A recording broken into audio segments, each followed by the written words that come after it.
Ours is a story that moves from pain to healing and then to reclaiming our humanity. It is a story of spiritual movement without end, because true self-determination will create possibilities beyond imagination. These words were written by the Reverend Canon Ginny Doctor in 2021. Between 1988 and 2021, we held 10 national Sacred Circle gatherings. Step by step, we have journeyed closer to realizing a fully self-determining Indigenous Anglican Church. The 11th Sacred Circle was held in the spring of 2023. This is what happened in the circle.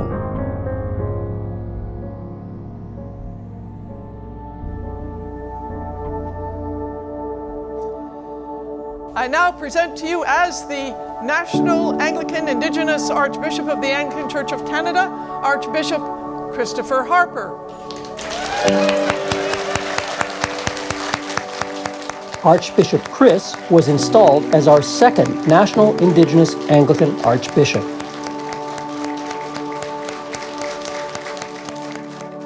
Two documents were presented to the Sacred Circle: the Covenant and Our Way of Life.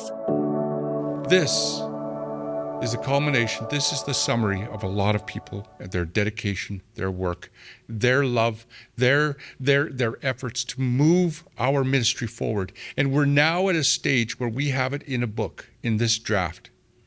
Over this week, we're going to be taking a look at it. We're going to be making sure that we fully understand it, each and every one of us here for Sacred Circle, so that we understand that this is our document that we are going to be taking to General Synod for General Synod to acknowledge. It's been written already. We're not going to ask you to rewrite it, but we need you to understand it, so that going back to 1994, as you'll see in this document, the way it was signed, we're going to ask you to sign at the very end. Once it's signed, that is the agreement of Sacred Circle, year 2023, and we're going to present it to General Synod to be acknowledged, and then the work begins. This is the point I get to rejoice and celebrate, because I get to see and hear those words from the Holy Spirit, who whispers to me always, "Now watch this. This is amazing." Bishop Lydia Mamakwa, Canon Donna Bomberry, and the Reverend Vincent Solomon explained the history and context of the documents. We have tried to identify what we as Indigenous peoples remember and recall through our elders and stories. We all agree that there is a strong correspondence between our traditional spiritualities and biblical theology with our Creator, being the God and living Christ of the Bible. The Christian teachings and values resonated strongly with us. While we have different cultural ways and languages across the lands and waters, we all share a traditional belief that we must live in harmony. So this document that is called Our Way of Life, yes, it is our way of life. What is contained in this document is our way of life. It is not something new that we are making up, but it is what was given to us by our Gemana Dominan, by our Creator, as Indigenous peoples, and we are reclaiming those. We want to decolonize ourselves and work towards healing and reconciliation. And the way that we do this is to place the gospel in the very center of our being, our community, within our very lives. Self-determination is a journey, a process, and we seek patience and understanding from our non-Indigenous relatives that this will take time. God has given us our self-determination by virtue of the fact that we are people of God, that God created us to be here within this territory, within these lands that our ancestors had lived in for generations before. So we already have self-determination. And we are not going to be going to, and they may want to stop me when I say this, but we are not going to be going to General Synod on our hands and knees, begging the Anglican Church of Canada to accept this document. We are saying to them, this is it. Accept it or not. But this is who we are, and we are taking our self-determination back, and we are a new people. We are not the same people that we were before, and we are moving on, and we are coming home. That is what we're going to say. In our small groups, we discussed the documents to make sure we could all speak as one.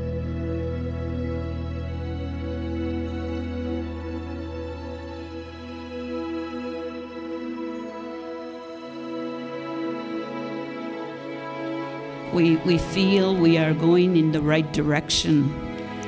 We love this document. We fully support the document. As we look at this document, we see it as a way moving forward. Well, I'm happy to say that this afternoon I have heard consensus.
Our young people are precious members of our sacred circle. Here, they shared with us the events of their first national gathering called Sacred Beginnings. During the week, we did so many things. We taught them about the GBD and the importance of it.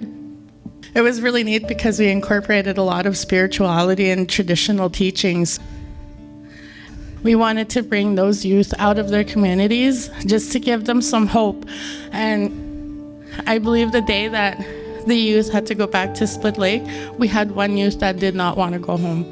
He was so tired of home. He was going through so much loss and so much grief, and he just said he couldn't do it anymore. He just wanted to stay, and it was heartbreaking for me because number one, we don't get our kids out of these communities enough, because they don't see how big the world is and how much they can spread their wings and fly and learn how to be who they are, in the world instead of just staying in their communities. And, a lot of pain and suffering that happens there, they stay there and they don't see how big the world really is. At General Synod in 2023, the Anglican Council of Indigenous Peoples presented the signed covenant and our way of life. At our sacred circle, we worked, we explained, we asked one more time, is there any questions? We all agreed it was time to sign, to put it into action, to bring to you. 2 documents. One we call Our Way of Life, which explains Indigenous Ministries going forward. It explains our process, and it explains and sets the foundation for what we're going to be doing. And then the covenant, which unites us and holds and binds us all together so that we do this together as one. These documents from Sacred Circle were ratified and signed, and we bring to you now, not for your approval, but for acknowledgement. This is who we are, and this is what we bring to bless you, the Church.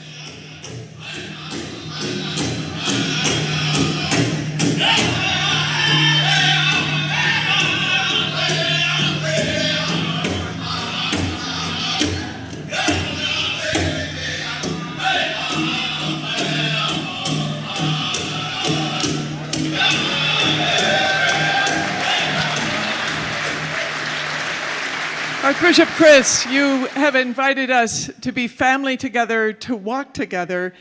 And as a sign of that, we'd like to bring a motion. I know that we hate the parliamentary stuff, but it's the way to put it on the record. So I'd like to invite Canon Ian Alexander and Bishop Stephen London to come forward.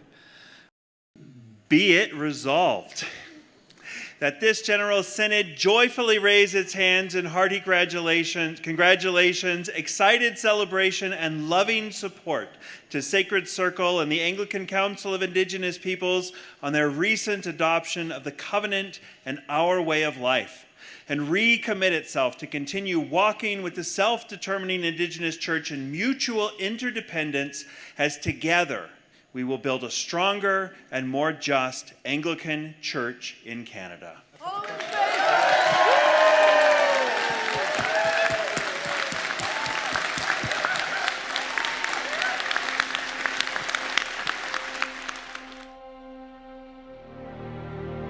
In the spring of 2024, 1 year after the first Sacred Beginnings, our young people gathered again. We are here for our second run at Sacred Beginnings. And as we gather this time, it's very important to remember that we are within the church season of Easter, of new life, renewal, and at the same time, a beginning. And that's what Sacred Beginnings is all about. How do we bless you? How do we enable you? And how do we strengthen you for that journey ahead? In a world that was filled with social media where everybody is connected and everybody knows what everybody is doing, oftentimes we are in the loneliest spaces. So that's why it's important that we gather this day to listen to each other, to learn from each other, to strengthen each other. All of you have an important role, an important position, an important duty, an important prayer ministry. It is you and no one else. If you wait for somebody else, all you're doing is diminishing your own abilities and capabilities. You need to believe you can do this. And that's what Sacred Beginnings is all about. To enable you and bless you and to remind you of how important you are, how gloriously made you are, and how special you are.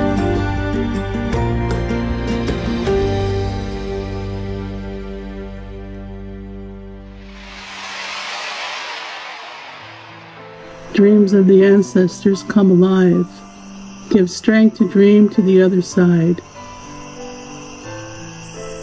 We're here because they dare to dream. Remember dreams. Make dreams for those to come. Journey to Heart Home.